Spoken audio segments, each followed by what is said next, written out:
Good morning, boys and girls. Today we are talking about Matthew 14. We're going to focus on verses 13 through 21. Primarily on verse 17 itself. It's what today's lesson is about. But we need to kind of think about the context of what's going on. So previously in the chapter that we are in Matthew, chapter 14, John the Baptist has just passed away. And if you don't know who John the Baptist is, he is one of Jesus's best friends. He's not a disciple, but he kind of paved the way for Jesus's coming. And he was a prophet for Jesus's coming. And he was the one who baptized Jesus himself. So kind of think about how you would be feeling in a situation when you're really sad. You might have not lost someone in your life, but how do you feel when you are really sad? What sort of actions do you do?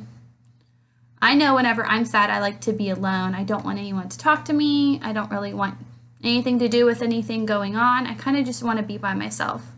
But sometimes that's not the best choice. Sometimes the better thing to do after we spend some time thinking about why we are sad is to get up from that and to do good for others and try to redirect that sadness that we're feeling in our heart.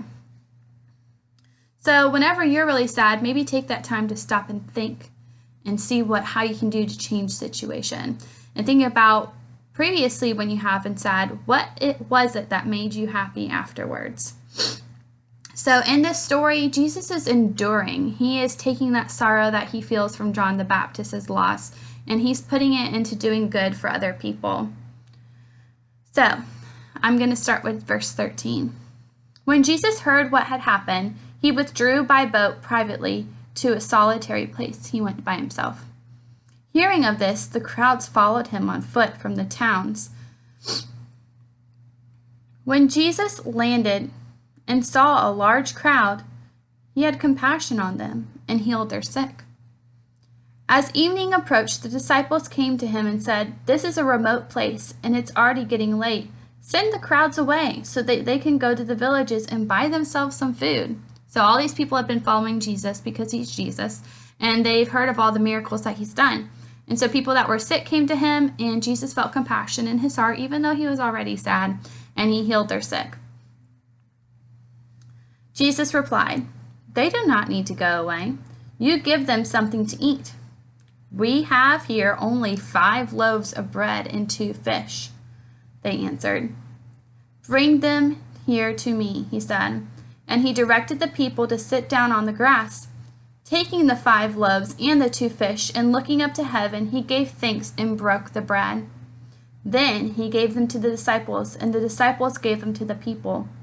They all ate and were satisfied. And the disciples picked up 12 basketfuls of broken bread that were left over. The number of those who ate was about 5,000 men, besides women and children. Isn't that incredible? That was just one miracle that Jesus performs in the Bible, but it reminds us that we can still give to others, and when we show compassion and when we have a giving heart, it can make us feel better in our heart as well. That's our lesson for today.